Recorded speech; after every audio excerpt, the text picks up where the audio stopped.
Jeudi 14 février, bonsoir à tous, bienvenue. Le ministre nigérien de l'Environnement et du Développement durable est en visite en Côte d'Ivoire. Il a été reçu ce matin par le vice-président ivoirien. Il est porteur d'un message du président du Niger et c'est une invitation adressée au président Alassane Ouattara pour la commission climat de la région du Sahel au Niger qui tient sa toute première réunion. Mahama Traoré. Sécheresse, inondations récurrentes, avancée du désert pour certains pays ou de la mer pour d'autres, autant de phénomènes qui portent la marque du réchauffement climatique dans la région du Sahel. Une menace qui a suscité la création de la commission climat de la région Sahel. Elle a pour vocation de fédérer les initiatives des États du Sahel face au réchauffement climatique. La commission vient d'élaborer un plan d'investissement climatique, plan qui sera présenté au chef d'État les 25 et 26 février prochains à Niamey au Niger.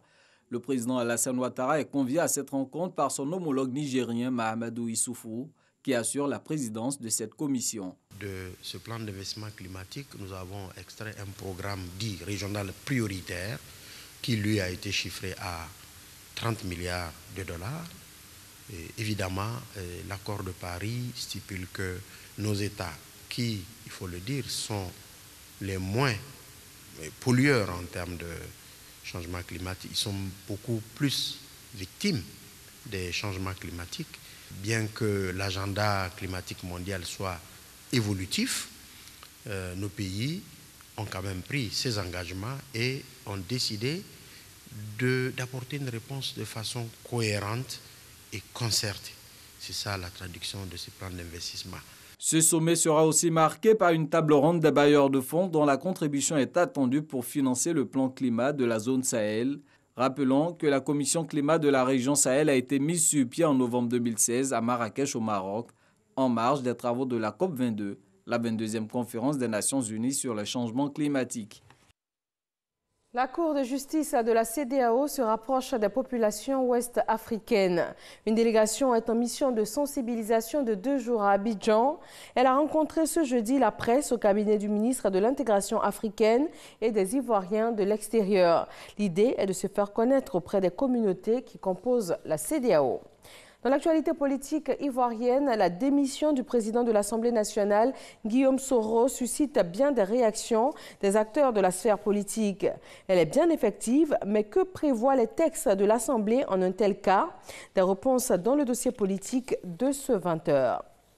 14 février, jour J de la Saint-Valentin, est le dernier virage pour les commerçants qui rivalisent d'ingéniosité pour séduire les amoureux. Pour certaines entreprises, il n'y a pas que l'intérêt commercial, c'est aussi l'occasion de démontrer que le business peut aussi avoir un visage humain. Nous en saurons plus dans le journal de ce soir.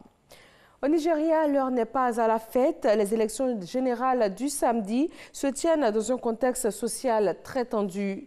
La grève dans les universités publiques s'invite au débat. Les professeurs exigent le versement des fonds qui sont prévus pour réhabiliter les facultés publiques depuis 2013. Un mémorandum d'entente prévoit de moderniser les universités. Mais cet engagement des autorités fédérales n'a jamais été appliqué et les étudiants sont les premiers à souffrir de ce manque chronique de moyens. Un accident sur le fleuve Niger entre le Bénin et le Niger hier après-midi a fait une quarantaine de disparus. 64 passagers ont pu être secourus après le chavirement de la pirogue qui les transportait.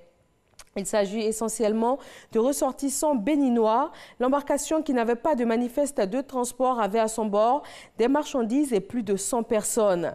C'est sur la base de témoignages de rescapés que la police tente de dresser une liste fiable de disparus. Des deux côtés du fleuve, une enquête a été ouverte afin de déterminer les causes précises de l'accident. Le conducteur qui aurait survécu ainsi que le propriétaire devraient être entendus et présentés au procureur.